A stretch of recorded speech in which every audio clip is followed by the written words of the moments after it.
Hi, this is Dr. Jonathan D. Hall coming to you again from the North Shore of Boston with another thoughtful patient's guide to plastic surgery. Today I'd like to talk to you a little bit about Kybella. Kybella is a new, first in its class injectable to treat excess submental fat. I'm going to talk a little bit about the science of how it works and why you might be interested. Let's talk a little bit about the history first.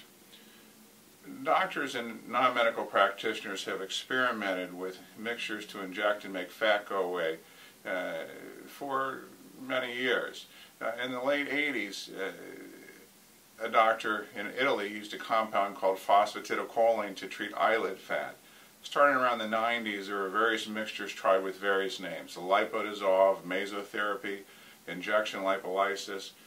Most of these mixtures had phosphatidylcholine and deoxycholate. And other things were often added, such as vitamins and minerals and herbal extracts, kind of a hodgepodge of ingredients. In 2003, a dermatology resident at UCLA, Dr. Adam Rotunda, and his professor at the time, Dr. Mike Kolodny, decided to study the fat-dissolving chemicals in some of these mixtures. So they went to the laboratory and they performed multiple studies, and they found that the deoxycholate alone had very powerful effects on the fat, and they showed that the deoxycholate was the essential active ingredient in the different formulations. This was contrary to conventional thought at the time that the phosphatidylcholine was necessary for fat dissolution. In 2005, they first reported on its use on a lipoma, which is a kind of a benign fatty tumor, at a Southern California biotechnology conference. A company called Asterex, which was then later called Kybella Biopharmaceuticals, bought the rights to this drug and labeled it ATX-101. After 10 years of study, they finally received FDA approval to treat the submental fat pad. This was in April 2015. And they were promptly purchased by Allergan, the company that makes Botox, for $2.1 billion in October of 2015. Now, $2.1 billion is a lot of money for a drug. But many people think that Kybella might ultimately be used as much as Botox. Other investigators have shown that deoxycholate selectively targets the fat tissue and spares other tissues like skin and muscle in the local environment. In other studies, safety data has showed us that the subcutaneous injection of 100 milligrams of deoxycholate given in 0.2 of a milliliter injection spaced at 1 centimeter intervals, which is how we do it in the office, shows only a temporary rise in the deoxycholate plasma levels, but no increase beyond the normal range for endogenous deoxycholate, or the range that people normally have in their bodies anyway, and it returns back to the baseline levels by 24 hours. So the maximum dose of 5 vials just causes a slight bump in your blood levels of deoxycholate, which is not beyond the normal amount that we have anyway in our bodies, and then is promptly back to normal. Another safety observation was that the injection of this synthetic deoxycholate did not result in elevations of lipids and adipokine concentrations that are clinically significant. Adipokines are cell signalers that fat sends out to signal. So there is no elevation of fat or cell signaling compounds in your bloodstream.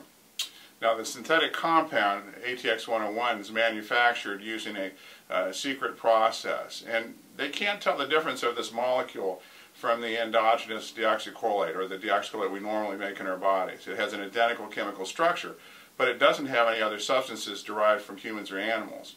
So when people were compounding this before in pharmacies in phosphatidylcholine and sodium deoxycholate formulations, they couldn't guarantee that they had a consistent formulation or a pure formulation. So Allergan has this proprietary process that they got from Kybella that synthesizes deoxycholate from soybeans, actually, and it's a pure product.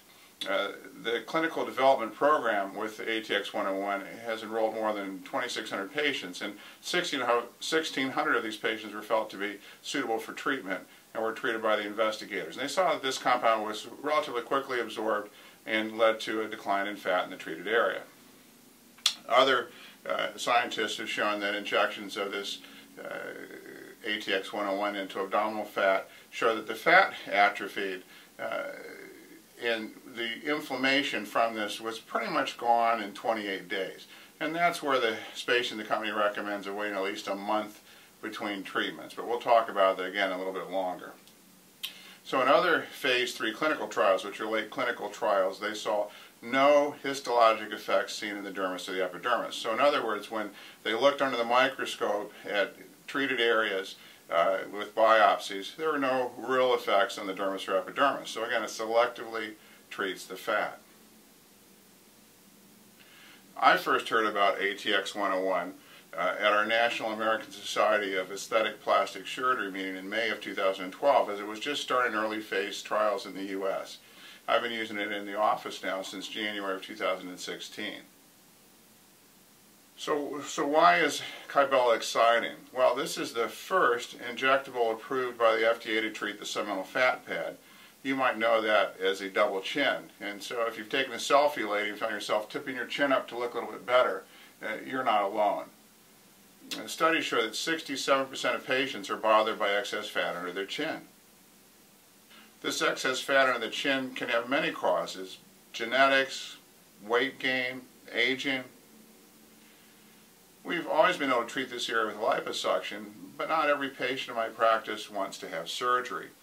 We're now finding with Kybella that there are many patients that wouldn't have considered treating this area before, especially younger patients and men, who would not want surgery, but find the idea of an injectable to gradually remove the fat very appealing.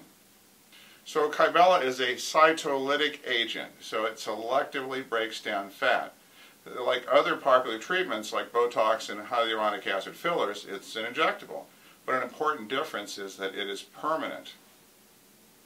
Now, when I first heard about Kybella, which ATX-101 as it was called at the time, I was concerned about having loose skin after the fat went away, like we might see with liposuction. Interestingly, the phase 3 clinical trials show that there was no worsening of skin laxity, which is traditionally a worry if we're going to treat this area. In fact, skin laxity remained the same or was actually improved in clinical trials. We're actually seeing tightening of the skin. It's been suggested that the lack of skin laxity may be related to new collagen formation. But happily for patients, the studies indicate that skin tightening procedures are not needed after deoxycholate therapy. So that's really good to know. So who's a candidate for Kybella? Really anyone that has excess submental fat. It's especially great for younger patients with good skin elasticity, but even patients with decreased skin elasticity are benefiting. Now, if you have some platysma bands that are covered by fat, they might become more visible after the Kybella treatment. But most patients would have the muscle bands in the neck a little bit more visible than have the excess submental fat.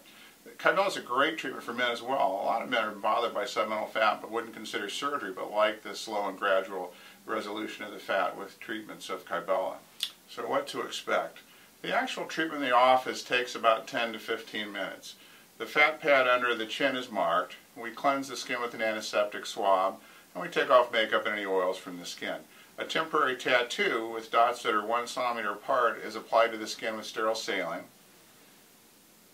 The number and the location of the dots in this target area help to guide how much Kybella is needed and help to aid in placing it very evenly. So 1 vial of Kybella has 2 cc's of 1% deoxycholate. We use 0.2 of a cc per injection. It spreads out about 1 centimeter. So 10 dots is 1 vial, and the grid has 50 dots. So the maximum recommended dose is 5 vials or 50 dots. A typical treatment might be 20 dots, but the treatment is actually tailored to each patient. Some patients with a larger fat pad might benefit from treatment to more dots in the target area. It's important to use enough. Most of my patients start with 2 to 3 vials in the first treatment. An ice pack is placed to numb the area, then the Kybella is injected with a very tiny 32 gauge needle. You feel a little burning after the injections, and an ice pack is placed on top of an alcohol soaked sponge and left in place for about 5 minutes, and the burning goes away and the alcohol helps take off the dots from the temporary tattoo. The fat pad more laterally in the neck tends to be thinner than the central neck and may not need as much Kybella over the total number of treatments, so the amount of dots treated might vary a little each time. As an example, I typically would start with 2 or 3 vials for the first treatment. Then as patients come used to what to expect, I see them back at the 2-month mark, we might broaden the treatment area and treat with a little bit more. The safety profile is good. The fat's absorbed and excreted through the gastrointestinal tract. The majority of adverse events in the phase 3 trials with deoxycholate were mild or moderate, and they were transient or short-lived. Pain, swelling, bruising, numbness, redness, and induration, which is a word for firmness, were typical effects seen and were expected by the tissue response as the fat responds to deoxycholate. with repeated treatments, the incidence and severity of the pain and swelling was less. So my patients are saying when they come back for a second and third treatment, they didn't have as much swelling and discomfort with those treatments. And serious side effects were really infrequent. Probably the most serious side effect was marginal mandibular nerve weakness. And so the marginal mandibular nerve is a nerve that goes along underneath the muscle in the mandibular area, and we mark to stay away from that. And if that has paresis or weakness, you might have a little bit of change in the motion of your lower lip. But even in the cases when they had that in the study, the average case was improved by 47.5 days, and there's no one that had permanent weakness. And since Kybella's been out, there have been no new reports of any adverse events that they didn't expect. All right, now let's talk about after your treatment. So I recommend that you clear your social calendar for 3 days after the treatment. There is some swelling. Our receptionist said that right after her treatment she felt like a pelican. I recommend ice packs that help with the swelling, and patients avoid salty foods. Also an over-the-counter antihistamine seems to help. Zyrtec is a good one. Some people take Benadryl at nighttime for the first day or two, and non-steroidal anti-inflammatories such as Advil, Motrin, and ibuprofen. The swelling happens as the Kybella breaks down the fat cells, and the inflammation causes the swelling. This inflammation may also be what helps to give us the tightening that's seen starting around 4 weeks. So if you have a lot of swelling, be happy, because that means you're going to have a lot of tightening later on. The tightening seems to continue for several months, and we're seeing it up to 3 to 4 months after the treatment. Some doctors think that limiting the swelling with antihistamines and non-steroidal anti-inflammatories like Motrin after the treatment might lead to less inflammation and therefore less tightening. My feeling is that this inflammation continues for a month or longer, and I would doubt that attempts to decrease it in the first few days after the treatment would really change the long-term effect. So I recommend that you use ice and Motrin and antihistamines to decrease the swelling and discomfort. Do make sure that you avoid aspirin, Motrin-like drugs, and fish oils or omega oils for the 10 to 14 days before your treatment to decrease the risk of bruising. The worst of the swelling is really over by the 3rd day. As long as you have a sense of humor and a scarf or a turtleneck, it doesn't really limit your schedule very much. It may take up to 3 to 4 weeks to really start seeing a response, but then starting about the 4th week, we'll see a tightening and shrinking, which progresses month to month for up to 3 to 4 months. So when to return for another treatment? I like to see my patients back at the 2-month mark after their treatment. I counsel my patients that most will benefit from 2 to 4 treatments. Some may want as many as 6. I was a little concerned when I first heard that patients were typically doing 2 to 4 treatments, thinking you needed to have 2 to 4 treatments to see a result. But the news is that most patients are seeing a nice improvement with each treatment and choose to repeat the treatment until they're satisfied. So most of the patients really see a pleasing improvement by the 8th week after the first treatment and return at that time for another. That's been our experience since January. These photos show Adra, one of the Allergan study patients. She did 3 treatments in all with a total of 12 vials. But the photos show that she had a nice improvement after each treatment. So some patients stop after 1, 2, or 3 treatments and they're happy with the results. I find that most patients are going to do 2 to 4 treatments. But so far, all my patients have had a nice improvement with each treatment and have wanted to repeat it.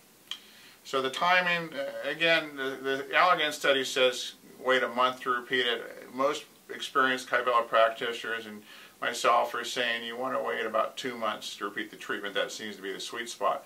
But people are getting an improvement for 3 to 4 months after the treatment. So if somebody has a very large fat pad in their neck and they're going to need 4 treatments, then they probably don't want to space this out over a year or longer. So they're probably going to come back at 2 months, repeat the 2nd treatment, maybe 2 months, repeat the 3rd treatment.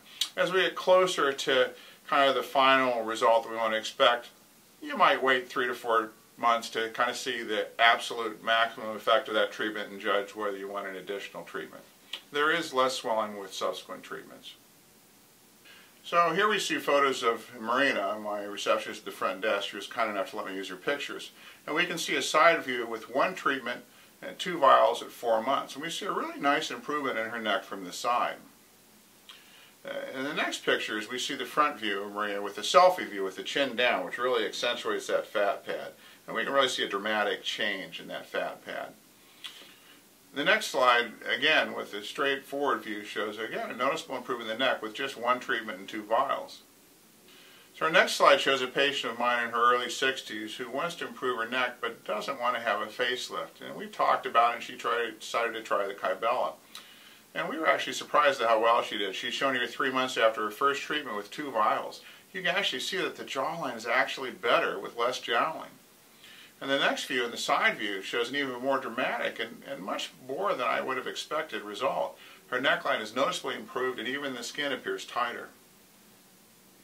So next we see a woman who's lost 50 pounds and is shown 2 months after her second treatment with Kybella. I've also done Botox to her forehead and Voluma to her cheeks in the office. And I placed a small chin implant in the operating room. This is a wow result. The side view is also dramatic. Now the chin implant does help to improve the appearance of the neck, but we thought that she was going to need a facelift. But after 2 treatments with her, total of 4 vials of Kybella, she's had a dramatic improvement.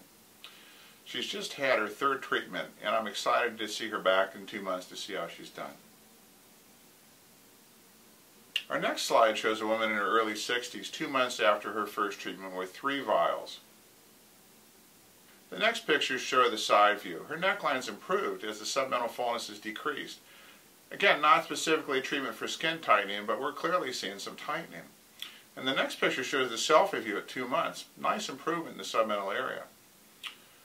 In our next set of pictures, she's seen after her second treatment with 4.5 vials. So a total now of 7.5 vials. Wow, a really nice result from 2 treatments in her neck. The next view, the selfie view with the chin down, shows a dramatic improvement in the submental area. And the side view shows a real improvement in the submental area and neckline. So I'm going to place myself in that 67% of people who are bothered by submental fullness. I personally don't have time to take out of my schedule for a facelift. So here I am, before and after 1 treatment with 3 vials. And at 2 months in the pictures, I notice less fullness in the neck. I'm about 9 weeks today. And the side view shows a nice early improvement in the neckline. Not a facelift, but I have friends asking me if I've lost weight. I plan to have another treatment after the holidays. So in conclusion, Kybella is an exciting new first-in-its-class injectable treatment that permanently decreases the submental fat and really has very little downtime. Many people predict this is going to be the next Botox in terms of popularity. It's still early in the Kybella story. It's only been out a short period of time. I've been performing Kybella treatments in the office since January, and our early experience has been very positive, and my patients seem to really like it. What I've learned through my experience and that of other experienced Kybella physicians is to make sure that enough is used to see an effect. You still get the swelling if you don't use enough vials, but you don't get as much of an effect. So we've kind of increased to 3 vials in many of our patients for the first treatment. And we can tailor the later treatments to go out even more laterally, get an even better shaping in the neckline. So this is Dr. Jonathan D. Hall, and I'd like to thank you again for listening to A Thoughtful Patient's Guide today as we talk about our early experience with Kybella. I hope you found it to be helpful. Don't forget to like us on Facebook and send along any other topics that you'd like me to discuss on our next Thoughtful Patient's Guide to Plastic Surgery.